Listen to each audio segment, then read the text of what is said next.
So whatever happened to women supporting women? When it comes to the supporting women in Israel, progressives seem willing to dismiss the violence. Just listen to Washington Congresswoman Pramila Jayapal.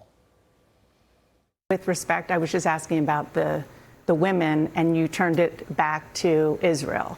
I'm asking you about Hamas. In fact, I already answered your question, Dana. I said it's horrific, and I think that rape is horrific, sexual assault is horrific. I think that it happens in war situations. Terrorist organizations like Hamas obviously are using these as tools. However, I think we have to be balanced about bringing in the outrages against Palestinians. So we have to be balanced about gang rape, balanced on outrage about sexual atrocities against women. She had no problem condemning former New York Governor Andrew Cuomo over sexual harassment allegations back in 2021. Quote, "I believe women, I believe survivors." And UN women are no better. It took the group 8 weeks after the brutal attack on Israel for their official account on X to even half-heartedly condemn the sexual assaults of innocent Israeli women. Here now to discuss Independent Women's Forum senior fellow and author of Woke Army, Asra Nomani. Asra, your response to Congresswoman Jayapal, I'm going to just stifle for a second. She has betrayed women and she has betrayed humanity. What we are seeing with her is a decision to side with those who justify violence against women in the name of their so-called oppression. And we've seen this developing since the brutality of the October 7th attack, with all of the excuses of 75 years of occupation by Israel, justifying, this brutal assault on innocent people. And what we have to be very clear, Representative Jayapal is a part of the woke army that is the nexus of the far left in the United States and the Muslim right.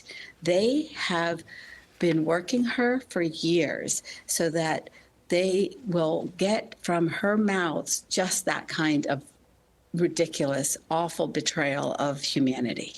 Asra, it feels to me like this is all about politics. It's like a lot of these liberal women want to stand up and, have zero tolerance for rape if they can use it against a Republican or for a political purpose. But when rape is used by people that they might like or support, they run for the hills. And again, I think all of us here agree, rape is wrong no matter what the circumstances are and should always be called out no matter who's doing it and no matter what your political allegiances or alliances are. Right. But what's happened is that organizations like the Council on American Islamic Relations, Students for Justice in Palestine, American Muslims for Palestine, they have been lobbying folks like Representative Jayapal, and we know Representative Tlaib and Representative Ilhan Omar. They are part of this woke army nexus, this unholy alliance between the old progressives in America, and now this completely illiberal faction that justifies the rape of women because, there's a but and a however, and did you hear about, the grievance of this and that? And so I just love the fact that people are starting to wake up to their hypocrisy, because as a Muslim woman, this is what we've been living with. While they compromise their ideals about women's rights for our Muslim community, they get the votes. That's what it's about. You're absolutely right, Sean. It's about the politics and the calculation that they've made for those votes. There are a lot of liberal women who spoke out today, though. I want to point out who stood up and called out the UN.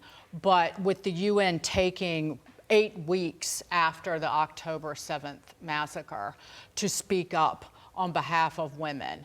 And let me just be clear, Jayapal and those vile people at the UN hate the Jews in Israel more than they hate women being gang raped and murdered full stop. That's what they represent. John, you can take it from here. Well, listen, Asra, I want to get your take quickly on this because Muslim Americans from multiple must-win swing states for Biden are now, they're abandoning old Joe over his support for Israel, and it could end up costing Big Joe, old Joe, big time in 2024. The group rallying under the hashtag Abandon Biden, they gathered in Michigan over the weekend to voice their displeasure with the commander-in-chief. And just how important is the Muslim vote for Biden? Well, in Michigan, Biden won by 154,000 votes, but the state's Arab American population is estimated to be about 278,000.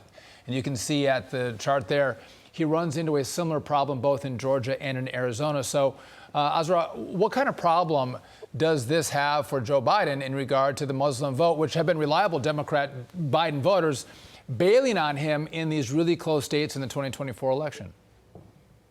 Yeah, you know, this alliance was forged by President Obama when he created an alliance with these Muslim organizations that you now see turning on Joe Biden. You know, they thought that they could use the Democratic Party to destroy Israel and play out their hate of Jews. And that is what it is about. Dagan, you're absolutely 100% right. Both of you are correct that this is about the hate of Jews and the destruction of the state of Israel. I've been investigating these organizations for 21 years since the 9/11 attacks. And I can tell you, they are obsessed with that one mission. And so the Democratic Party has to make a real decision right now whether they are going to throw Jews under the bus, quite literally, and stab them in the back, just every metaphor that you can use for violence, because that is what is going to be eked out upon Jews in the state of Israel. And I hope that people will not succumb to this threat. This is a threat. And I want to say Muslims and Arabs, you know, maybe are 3 to 5 million people in the United States. The Jewish community has to stand up with courage. They have to reject this kind of threat. And every American has to agree that they won't succumb to this kind of threat, this political threat. Asra, thank you for being here. Great to see you always. Asra Nomani. Thank you guys for Be well. caring always.